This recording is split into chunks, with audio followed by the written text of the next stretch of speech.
সেই সাত সকালে রুয়াত রেডি হয়ে বসে আছে। হান্নান মজুমদারের ফাঁকে কয়েক হাজার কল দিয়ে ফেলেছেন, তাই খুব তাড়াতাড়ি রেডি হয়েছে। কিন্তু যিনি পৌঁছে দিয়ে আসবেন তার খবর নেই। আয়াস এখনও ঘুমাচ্ছে। কাল রাতে আবার কী কাজে বাহিরে গিয়েছিল, ফিরতে প্রায় 4টার মতন বেজেছে, এজন্য এখনও ঘুমাচ্ছে। মায়া চৌধুরী দুবার গিয়েও ফিরে এসেছেন। আর কি করার, রুয়াত বসে বসে অপেক্ষা করছে। ফজলুল চৌধুরী রুয়াতের পাশে এসে বসলেন, মাথায় হাত দিয়ে বললেন, আজ থেকে যাও না মা। রুয়াত হাসল। আজ থাকা কোনোভাবেই সম্ভব না। বাবা বারবার কল দিচ্ছে, তার উপর কিছুদিন পর এক্সাম। এখানে থাকলে কোনো কিছুই হবে না। আঙ্কেল, আজ তো থাকা সম্ভব নয়, বাবা কল দিচ্ছেন যাওয়ার জন্য। ফজলুল চৌধুরী হাসলেন রুয়াতের কথা শুনে। মেয়েটা একটু নিচু স্বরে কথা বলে সব সময়, আর তার সাথে সব সময় হেসে কথা বলে। জিনিসটা ফজলুল চৌধুরীর ভীষণ ভালো লাগে। আয়াজের জন্য এমন একজনকে প্রয়োজন ছিল, যাক সে নিজেই খুঁজে এনেছে। তুমি যে কবে আঙ্কেল ডাকা ছেড়ে বাবা ডাকবে সে অপেক্ষায় আছি। অপেক্ষার পর আর শেষ হয় না। তোমরা দুই বোন একসাথে বাবা ডাকবে, সুন্দর শোনা যাবে। রুয়াত মুচকি হাসল। ফজলুল চৌধুরী খুব ভালো একজন মানুষ। ইনিমার বিয়ের পর থেকে রুয়াতকে মা ছাড়া কথা বলে না, আর উনি সব সময় বলতো ইনিমা তার বড় মেয়ে, রুয়াত হচ্ছে ছোট মেয়ে।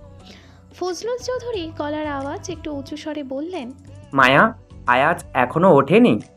মায়া চৌধুরী দৌড়ে আসলেন। আয়াসকে দুবার ডাকা হয়েছে, কিন্তু সে ঘুমাচ্ছে দেখে আবারও চলে এসেছেন। আর ডাকতে চায়নি। আবার একদিকে রুয়াত অপেক্ষা করছে। আরহাম দিয়ে আসতে চেয়েছিল, মায়া চৌধুরী রাজি হয়নি। আবার না হলে আয়াস বলবে, তুমি আমাকে ছাড়া ওকে দিয়ে আসতে বলেছো কেন? এই কথা ভেবেই আর মায়া চৌধুরী রুয়াতকে আরহামের সাথে যেতে দেননি।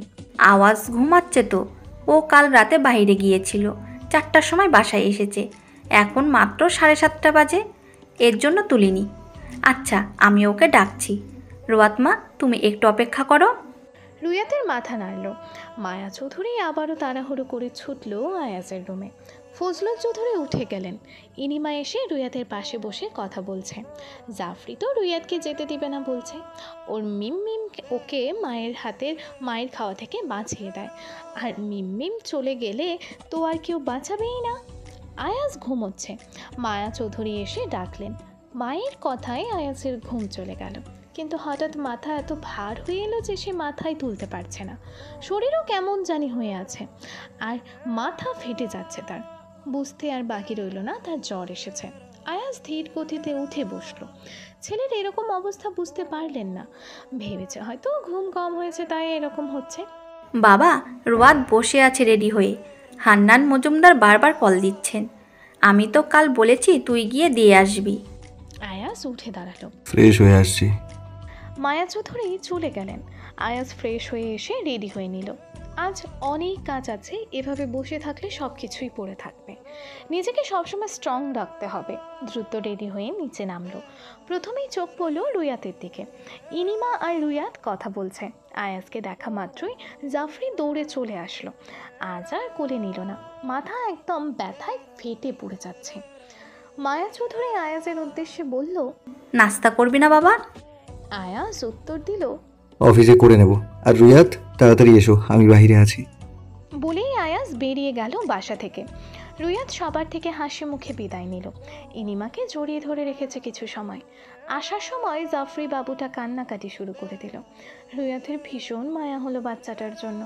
আসার সময় কোলেও নিয়েছিল। এর মাঝে আয়াজ গাড়ির হর্ন দিল, তাই আর বেশিক্ষণ দেরি করলো না, বের হয়ে গেল বাসা থেকে। রুয়াত গাড়িতে এসে পেছনের সিটে বসে পড়ার আগে আয়াজ বলল, সামনে এসে বসো। রুয়াত তাই করলো। ড্রাইভিং সিটে আয়াজ বসে আছে। আজ মনে হয় ড্রাইভার নেবে না। গাড়ি স্টার্ট দেওয়া হলো। রুয়াতের মনে একটাই প্রশ্ন আসছে, আয়াজ একটাও কথা বলছে না আজ। এ কথা ভাবতে ভাবতেই তাকায় আয়াজের দিকে। আয়াজের দৃষ্টি সামনের দিকে। রুয়াতের একটু সন্দেহ হলো, আয়াজ আজ কথা বলছে না কেন। আনমনে গাড়ি চালাচ্ছে সে, আর এইদিকে মাথা ব্যথা বেরিয়েই চলেছে। একসময় আয়াজ কথা বললে বিরক্ত হতো, এখন কথা বলছে না দেখে মন খারাপ হচ্ছে রুয়াতের। ভিতর ভিতর অস্থির লাগা শুরু করলো। আবারও তাকালো আয়াজের দিকে। না, একবারও তাকাচ্ছে না আয়াস। রুয়াত আয়াসের উদ্দেশ্যে বলল, শুনছেন? আয়াস কিছু বলল না। বিষয়টা মোটেও ভালো লাগেনি রুয়াতের। এরকম করার মানে বুঝছে না। কাল তো ঠিকই কথা বলেছিল, আজ বলছে না কেন? না, একটুও ভালো লাগছে না তার। আবারও বলল, কি হয়েছে আপনার? আয়াস কথা বলল এবার, তবে রুয়াতের দিকে না তাকিয়ে। মাথা ব্যথা করছে? রুয়াত খেয়াল করলো আয়াসের কণ্ঠস্বর অন্যরকম শোনাচ্ছে। একটু আমার দিকে তাকাবেন? আয়াস তার প্রিয়সীর এত সুন্দর আমতার ফেলতে পারল না। গাড়িটা মাঝ রাস্তায় থামিয়ে দিল, তারপর তাকালো রুয়াতের দিকে। তাকিয়েছি এখন? রুয়াত ঘাবড়ে গেল। তার চোখে একটা জিনিস পড়ছে। আয়াসের চোখ অতিরিক্ত লাল হয়ে আছে, যা আগে কখনো দেখেনি, কিন্তু আমতা আমতা করে বলল। এভাবে তাকাতে বলিনি। আয়াস দৃষ্টি সরিয়ে নিল।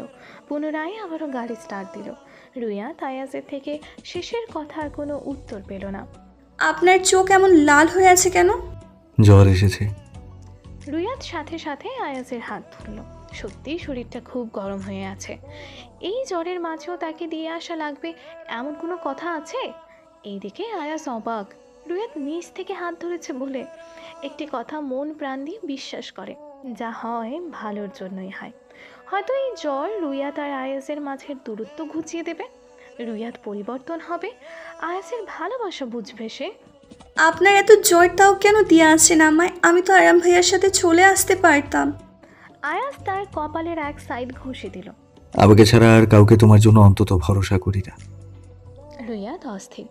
প্রথম এরকম মুহূর্তের সম্মুখীন হয়েছে সে। কেন যে আয়াসের প্রতি তার এমন অবস্থা হচ্ছে ভেবে পাচ্ছে না। বেশি মাথা ব্যথা করছে? হাসলো আয়াস প্রেয়সীর এহেন প্রশ্নে। তুমি আমার চুলে হাত বুলিয়ে দিলে সব ব্যথা সেরে যেত। অধর কামড়ে ধরে কিছুটা ভাবলো রুয়াত, পরক্ষণেই আবারও বলল। চুলে হাত বুলিয়ে দেব? আয়াস রুয়াতের পানে চায় একবার। এই দেখি রুয়াতের নতুন রূপ। একটু সুস্থ থাকলে জ্বালানো যেত। এখন মনও চাচ্ছে না প্রেয়সীর সাথেই কিছু করতে। দরকার নেই। বারবার রুয়াতের হৃদয় পুড়ছে আয়াসের এমন বিহেভিয়ার দেখে। কেনই বা এমন হচ্ছে জানা নেই। নিজেই তো একটু আগে বলল, এখন আবার নাকচ করে দিল। রুয়াত চুপটি করে বসে রইল। কারো মধ্যে আর কোনো রকম কথা হলো না। আয়াস রুয়াতের বাসার সামনেই গাড়িটা রেখেছে। রুয়াত গাড়ি থেকে নেমে পড়ল। 1 মিনিটও অপেক্ষা করলো না, কিন্তু আয়াস নামেনি। বাসায় আসবেন না? আয়াস সরাসরি বলে দিল, না, আমার কাজ আছে। আপনার না মাথা ব্যথা জ্বর, বাসায় চলুন, আমি কফি বানিয়ে দিব। আর মা আমায় বকবে যদি শোনে আপনি বাসায় আসেননি। ভাবলেশীন আয়াস বলল। অন্য একদিন যাব। আন্টিকে বলে দিও, তাহলেই হবে। ব্যাস, গাড়ি ঘুরিয়ে চলে গেল আয়াস। রুয়াতও সেই স্থান ত্যাগ করলো। কলিং বেল চাপ দিয়ে মেহেরুবা দরজা খুলে দিল। রুয়াত হাসি মুখে বাসায় ঢুকলো, কিন্তু ঠায় মেহেরুবা ফাইরোজ দাঁড়িয়ে রইলেন। রুয়াত তার মায়ের এহেন কাণ্ড থেকে প্রশ্ন করলো, মা, দরজার ওখানে দাঁড়িয়ে আছো কেন? তুই কার সাথে এসেছিস? মাথা থেকে হিজাব খুলতে ব্যস্ত রুয়াত। আপুর দেবর পৌঁছে দিয়ে গেছে। ও আসেনি বাসায়? হ্যাঁ রে, তুই বলিসনি বাসায় আসার কথা? রুয়াত স্থির হয়ে দাঁড়ালো। আমি বলেছিলাম ওনার নাকি কাজ আছে, তাই চলে গিয়েছেন। বুঝেছি তুইও জোর করিসনি। মায়ের কথায় বিরক্ত হলো রুয়াত। সে তো বলেছে আসার কথা, এখন যদি না আসতে চায় তাকে কি জোর করে আনবে? রুয়াত আর কথা বাড়ালো না। মায়ের সাথে কিছু না বলে সোজা ওপরে চলে গেল। শাহেদের সব কথা মনোযোগ দিয়ে শুনছে আয়াস। তাদের প্ল্যান সাকসেসফুলি এগুচ্ছে, কিন্তু সমস্যা হচ্ছে ইকরামুল তাহের। তার যাবতীয় কুকর্মগুলোর হদিশ নিমিষেই মাটির সাথে মিশে ফেলার চিন্তা ভাবনা শুরু করেছে। এর কারণেই আয়াজের লোকেদের একটু হিমশিম খেতে হচ্ছে। স্যার, আমরা যে এত বড় কাজ করেছি, ইকরামুল তাহের জানলে আমাদের লোকেদের শেষ করতে তার 2 মিনিটও লাগবে না।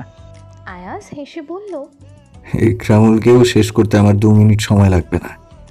আর তোমাদের সেফটির দায়িত্ব আমার। শুধু তোমরা খেলবে নাকি? আমার মাঠে নামা লাগবে না? শাহেদ বুঝলো আয়াজ খুব ভেবে চিন্তে এরকম কাজে নেমে পড়েছে, কিন্তু এখানে তো তার বিপদ আসতে পারে। সে খেয়াল কি রেখেছে? স্যার, আপনার উপর আমার ভরসা রয়েছে। আমি আপনাকে আমার থেকেও বেশি বিশ্বাস করি। স্যার, আমার লাইফের সেফটির জন্য আপনাকে বিপদে ফেলতে চাই না। আপনি শুধু ভালো থাকুন, নিরাপদে থাকুন, এটাই চাই। এত কিছুর মাঝেও কিছু কিছু মানুষের জন্য হয়তো আয়াজ এরকম একটা প্রফেশনে টিকে আছে। নিজের প্রতি বিশ্বাস, কঠোর পরিশ্রম, মানুষের ভালোবাসা আর শাহেদের মতন মানুষদের ত্যাগের জন্যই সে আজ এই পর্যায়ে। কিছু মানুষের এমন ভালোবাসা আসলেই ভুলবার যোগ্য নয়। আয়াজ শাহেদের কাঁধে হাত দিয়ে বলল, স্যারকে এত ভালোবাসো অথচ বিয়ে করেছো, এই কথাই বলনি? শাহেদ ভ্যাবা চাকা খেয়ে গেল। এ কথা স্যার জানে কিভাবে? সম্পূর্ণ গোপনে বিয়েটা করেছে, কারণ জানার কথা না, এমনকি শাহেদের পরিবারও না। কিন্তু স্যার জানে কিভাবে সেটাই ভাবছে শাহেদ। স্যার, আপনি কিভাবে? টেবিলের ওপরে থাকা পানির গ্লাস থেকে পানি খেলো আয়াজ। ইকরামুলের গোপন খবর সব জানি, আর তুমি আমার এত কাছে থাকো, তোমার গোপন খবর জানবো না? শাহেদ মাথা চুলকালো, লজ্জায় মাথা নিচু করে বলল, স্যার, ওর বাবা জানলে কখনোই রাজি হবে না, তাই শুধু কাজী অফিসে গিয়ে বিয়েটা করেছি। আমার পরিবারের কেউ জানে না। ভেতর ভেতর এত বড় ক্রাইম করে বসে আছো। আয়াজ শাহেদের মাথায় হাত দিয়ে বলল, উত্তম কাজ করেছো, শুভকামনা রইল তোমাদের আগামী দিনের জন্য। সুখে থাকো দুজন। শাহেদ বেশ খুশি হলো আয়াজের কথায়। আয়াজকে তার বড় ভাইয়ের মতোই সম্মান করে। সে স্টুডেন্ট লাইফ থেকে আয়াজের সাথে যুক্ত আছে। নিজের জীবনের থেকেও বেশি ভালোবাসে আয়াজকে, তাই এই পেশাকেও। রাত 11:50, প্রায় 12টার কাছাকাছি। রুয়াত এখনও ঘুমায়নি। এতক্ষণ ধরে সব নোটগুলো তুলছিল নিজের খাতায়। আজ নিমির থেকে এসব নোট নেয়, পরদিন আবার ফেরত দিতে হবে নিমিকে, তাই এত তাড়াহুড়ো করে লিখছে। রুয়াত পড়ার টেবিল থেকে উঠে বারান্দায় গেল। ঘুম চোখে নেই তার, শুধু সকালে আয়াজের এভাবে নেতিয়ে যাওয়া দৃশ্য ভাসছে চোখের সামনে। লোকটার অনেক জ্বর ছিল, মেডিসিন খেয়েছে কিনা জানে না রুয়াত। ভালো লাগছে না রুয়াতের। আয়াজকে কল দিতে মন চাচ্ছে, কিন্তু আবারও কিছু কথা ভেবে কল দিতে পারছে না। আর এত রাতে আয়াজকে কল দেবে যদি সেরকম কিছু ভাবে তখন? এদিকে আবার মনকে শান্তও রাখতে পারছে না। নিজের উপর চরম বিরক্ত রুয়াত। কীভাবে যেন আয়াজ তার জীবনের সাথে মিশে যাচ্ছে তুলোর মতন। হঠাৎ হঠাৎ আয়াজকে নিয়ে হাজার জল্পনা কল্পনা ভেবে ফেলেছে। অনিচ্ছায় আয়াজ এসে পড়েছে তার জীবনে। মানুষটার সকালে জ্বর ছিল, আদৌ কমেছে নাকি এ জ্বর কে আদৌ কমেছে নাকি এর জ্বরকে তুচ্ছ করে আর মেডিসিন খায়নি, আর ভাবতে পারছে না। ফোনটা হাতে নিয়েও আবার রেখে দিয়েছে, সাহসই দিচ্ছে না আয়াজকে কল দিতে। আবার এদিকে মনকেও শান্ত রাখতে পারছে না। আবারও ফোনটা হাতে নিল রুয়াত। একরাশ সাহস নিয়ে কল দিয়ে দিল। বুক কাঁপছে তার, সেটাই হাত চেপে ধরে আছে। বেশ কয়েকবার রিং হওয়ার পর আয়াজ কল রিসিভ করলো। তা দেখে রুয়াতের ভয় ক্রমশ বেড়ে গেল। ঘুমো ঘুমো কণ্ঠে আয়াজ বলল, বলো রিয়াদ। ব্যাস, রুয়াতের বুক কাঁপা আরও বেড়ে গেল। এভাবে ঘুমো স্বরের কথা শুনে মাথা খারাপ হয়ে যাবে যেন তার। উত্তর না দিয়ে মুখের ওপর কাঁথা দিয়ে বসে আছে। আয়াজ একটু বিরক্ত হলো। ফোন দিয়েছে ভালো কথা, এখন কথা বলছে না কেন? আরামের ঘুম হারাম করার জন্য এই রুয়াতের যথেষ্ট তার জন্য। নিশ্চয়ই চুপ থাকার জন্য কল দাওনি।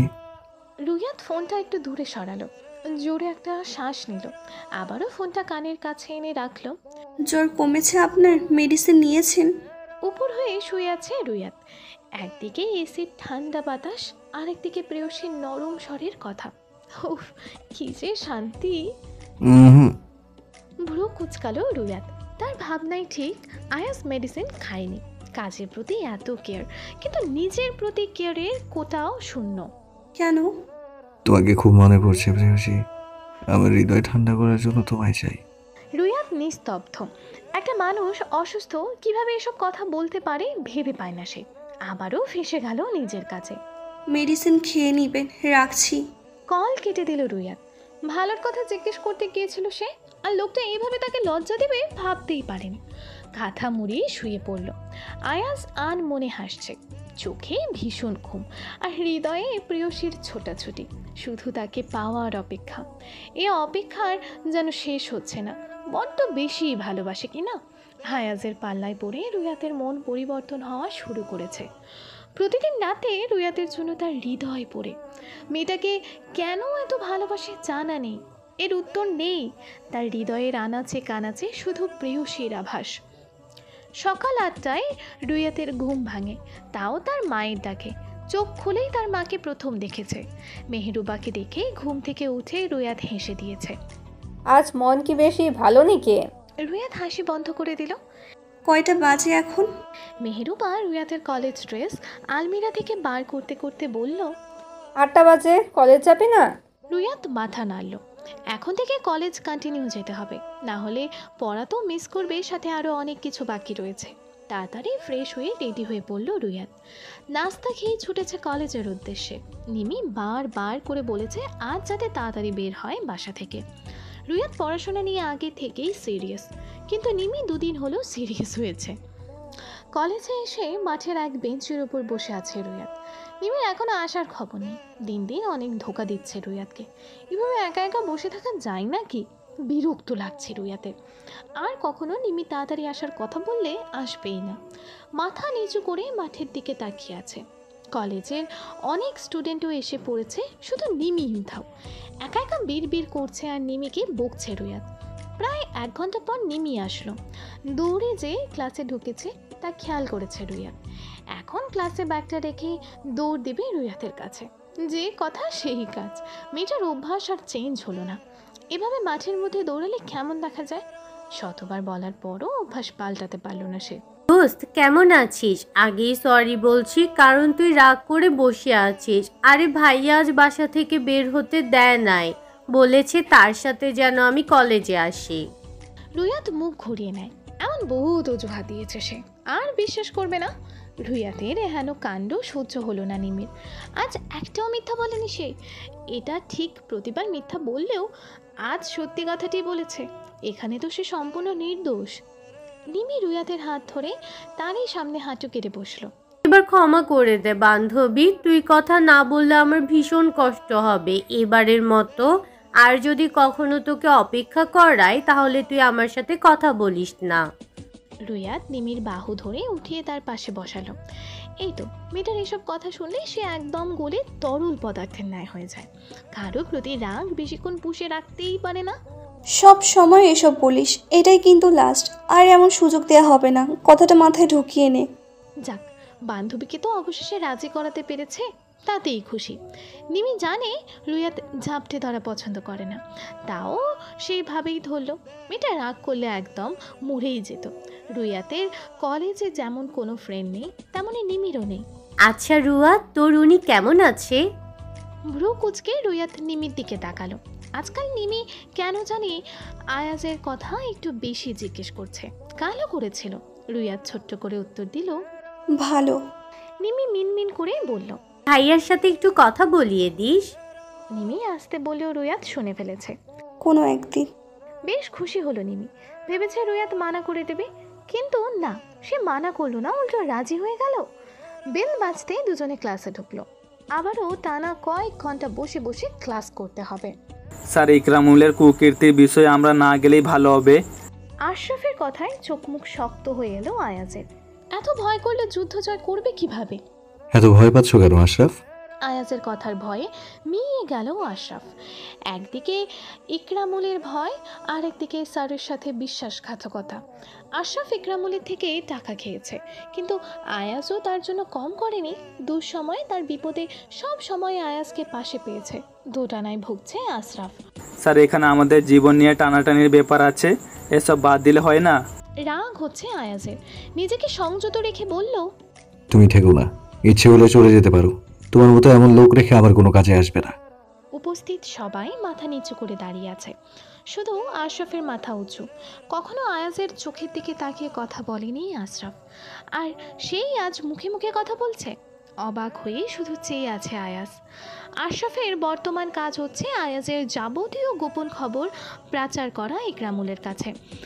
চাইলে এখনই বের হয়ে আসতে পারত, কিন্তু একজনের কাছে জবাবদিহি করতে হবে। এর জন্য অনেক টাকা পায় দিনকে দিন, যা কখনো শোধ করতে পারবে না। স্যার, আমি আপনার হয়ে কাজ করব। উপস্থিত সবার উদ্দেশ্যে বলছি, আমার দলের হয়ে কাজ করতে পারলে থাকো, না হয় বের হয়ে যাও। আর যদি শুনি আমার দলের কোনো লোক কাজে হেরফের করেছে বা ভয়ে কাজ করবে না, আমার গোপন তথ্য অন্য কারো কাছে প্রচার করবে, তার পরিণাম খুব খারাপ হবে, খুব খারাপ। চিল্লিয়ে উঠল আয়াজ। সব নিশ্চুপ হয়ে দাঁড়িয়ে আছে। সব সময় স্যারের রাগ দেখা হতো অন্য কারণে, এবার রাগ দেখছে দলের লোকের জন্য। আশরাফ নত হয়ে আছে। একবার যদি স্যার এসব জেনে যায়, যাই করুক তাকে আর বাঁচিয়ে রাখবে না। লোভের কারণেই আজ তার এই পরিণতি। জীবদ্দশায় ভুগছে সে। বের হয়ে আসে কক্ষ থেকে, নিজের অফিসে এসে মাথা হেলিয়ে দেয় চেয়ারে। সবাই সেখানে দাঁড়িয়ে থাকলেও শাহিদ চলে আসে আয়াজের পেছন পেছন। তার কাজ হচ্ছে আয়াজের সাথে থাকা। মাথা উঠিয়ে টাইম দেখে, আজ কোথাও যাবে না। সন্ধ্যার পর যাওয়ার কথা আছে এক জায়গায়, সেখানেই যাবে। সন্ধ্যার পর শাহিদ বের হয়ে আসলো। সে জানে এখন স্যার একটু রেস্ট করবে, তাই থেকে কোনো কাজ নেই। দুপুরে ক্লাস শেষ হলো তাদের। কলেজ ছুটি। নিমি আর রুয়াদ ঠিক করলো আজ ঝালমুড়ি ফুচকা খাবে। আর কাল আয়াজ বলেনি দেখা করতে আসবে আজ। ঝালমুড়ির দোকানে ঝালমুড়ি অর্ডার দিল নিমি। আপুরা কেমন আছেন? রুয়াদ পেছনে ফিরে যায়। ওই দিনের ছেলেটা আবারও এসেছে আজ। নিমি ছেলেটাকে দেখেই চটে যায়। আজ আবার এসেছো বিরক্ত করতে, তোমার কি লজ্জা নেই? রুয়াদ থামলালো নিমিকে। মেয়েটা একটু বেশি করছে। শান্ত কণ্ঠে বলল, কি কারণে এসেছো? ছেলেটা হাসলো। যাক, কেউ অন্তত তার কথা শুনতে চেয়েছে। আমি আপনাদের বন্ধু হতে চাই আপু। নিমি যেন আরও রেগে উঠল, কিন্তু রুয়াদ ভদ্রতা দেখিয়ে বলল, দেখো তুমি আমাদের ছোট, আমরা এমন কাউকে বন্ধু বানাতে পারবো না। রাগ করো না, দুঃখিত, এবার তুমি আসতে পারো। ছেলেটাও সুন্দর করে চলে গিয়েছে, আর কোনো কথা বলেনি। কিন্তু নিমি শুরু করেছে কেন বকা দেয়নি ছেলেটাকে। রুয়াদ কোনো মতে নিমিকে বুঝিয়েছে। ঝালমুড়ি ফুচকা খাওয়ার পর রুয়াদ বাসায় চলে আসে। বাহিরে প্রচণ্ড গরম পড়েছে, বেশিক্ষণ বাহিরে থাকা যাবে না। আজ রুয়াদের ফুপি এসেছে, সাথে তার ছেলে মেয়ে ও এসেছে। বাসায় মেহমান আসলে রুয়াদ লুকিয়ে থাকে। আজ বাসায় ঢুকতে না ঢুকতে ফুপাতো ভাই আদিবের সাথে দেখা হয়। মূলত আদিব আর ইনিমার বয়স একই। রুয়াদকে দেখা মাত্র আদিব হাসে। কেমন আছো রুয়াদ? রুয়াদ মাথা নিচু করে বাসার ভেতরে ঢোকে। ছোট্ট করে উত্তর দেয়, ভালো আছি। ফুপির সাথে টুকটাক কথা বলে উপরে চলে যায় রুয়াদ। অনেক ক্লান্ত সে। রাত 9টা। রুয়াদ রুমে বসে পড়ছে আর হাঁটছে। অনেক চেষ্টা করার পরও পড়া মুখস্থ হচ্ছে না। একবার বারান্দায় আসছে, আবারও রুমে আসছে। বারান্দায় একা দাঁড়িয়ে ছিল রুয়াদ। হঠাৎ মোবাইলে কল আসাতে রুমে আসে সে। স্ক্রিনে আয়াজের নাম্বার। রুয়াদ বুঝতে পারছে না অসময়ে আয়াজের থেকে কল আসার কারণ। একবার রিসিভ করেনি, ভেবেছে আর কল দেবে না, কিন্তু আবারও কল আসলো। অনেক কিছু ভাবার পর কল রিসিভ করে। কল রিসিভ করার সাথে সাথেই এক গম্ভীর পুরুষালী স্বর শোনা যায়, আমি তোমার বাসা নিচে, এক্ষুনি দেখা করো। ব্যাস এটুকু বলে কলটা কেটে দেয় আয়াজ। রুয়াদ বেকুবের মতন দাঁড়িয়ে আছে। দেখা করো বললেই কি দেখা করতে হবে নাকি? আর করবেও বা কীভাবে? নিচে সবাই বসে কথা বলছে। জায়গা নড়চড় করলো না, ঠায় দাঁড়িয়ে রইল। টুং টুং আওয়াজে দৃষ্টি মোবাইলের দিকে যায়। আয়াজ মেসেজ পাঠিয়েছে নিচে আসার জন্য। কী করবে ভাবতে পারছে না। সবার সামনে থেকে বের হবে কিভাবে? কেউ না কেউ কিছু জিজ্ঞেস করে ছাড়বে, কিন্তু না যেও তো উপায় নেই। মানুষটা দাঁড়িয়ে আছে। মাথায় ঘুমটা টানলো, হাতের মোবাইল বুকে চেপে নিচে আসলো। বাবা মা ফুপি কেউ নেই। রান্নাঘর থেকে মেহরুবা আর রুয়াদের ফুপির গলার স্বর শোনা যাচ্ছে। সোফায় আবিদ ভাইয়া বসে আছেন। সে যদি কিছু জিজ্ঞেস করে তাহলে কি উত্তর দেবে? সাহস করে রুয়াদ দরজায় পা রাখে। অমনি আবিদ বলে উঠল, কোথায় যাচ্ছ রুয়াদ? দাঁতে দাঁত চেপে দাঁড়িয়ে আছে রুয়াদ। এমন মনে হচ্ছে যেন কিছু চুরি করেছে আর ধরা খেয়েছে। আমতা আমতা করে বলল, একটু কাজ আছে, বাহিরে যাচ্ছি। ব্যস্ত হয়ে আবিদ বলে, আমি আসবো কি? না, আসার দরকার নেই। রুয়াদ বেরিয়ে পড়ল বাসা থেকে। আবিদ শুধু চেয়ে আছে। রুয়াদ কখনো মুখ ফুটে কথা বলেনি কারো সাথে। যদি তার নিজের থেকে কেউ বলে তাহলেই মুখে কথা ফোটে, না হলে কারো সাথে কথা বলতে দেখেনি রুয়াদকে। একটু বেশি চুপচাপ মেয়েটা। আয়াজ বুকে হাত গুজে দাঁড়িয়ে আছে। রুয়াদ আয়াজের সামনে এসে দাঁড়ায়। কলেজে গিয়েছিলে আজ? মাথা নাড়ায় রুয়াদ, মুখে কিছু বলেনি। মুখে বলো। কথাটা একটু জোরেই বলল আয়াজ। আজ অনেক রাগ নিয়ে এখানে এসেছে সে।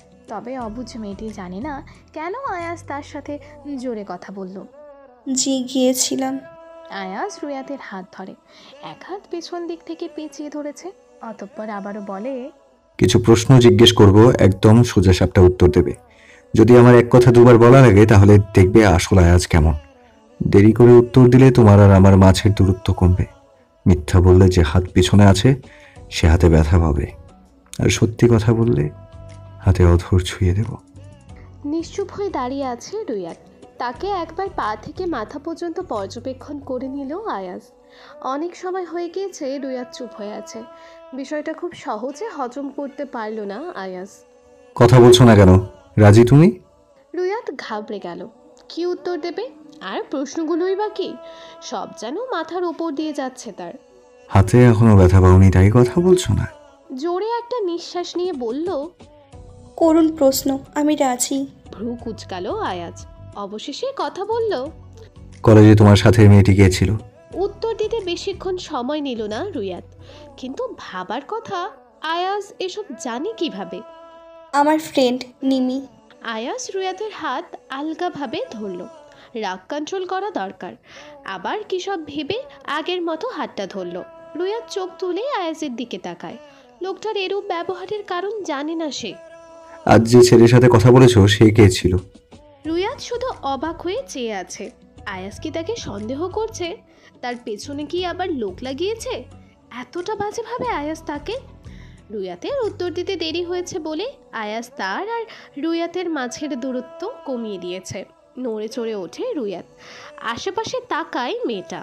কথা না বললে আরো দূরত্ব কমিয়ে দিব, যা আপনার পছন্দ হবে না। আপনি আমায় সন্দেহ করছেন? না, আমি শুধু জানতে চাচ্ছি।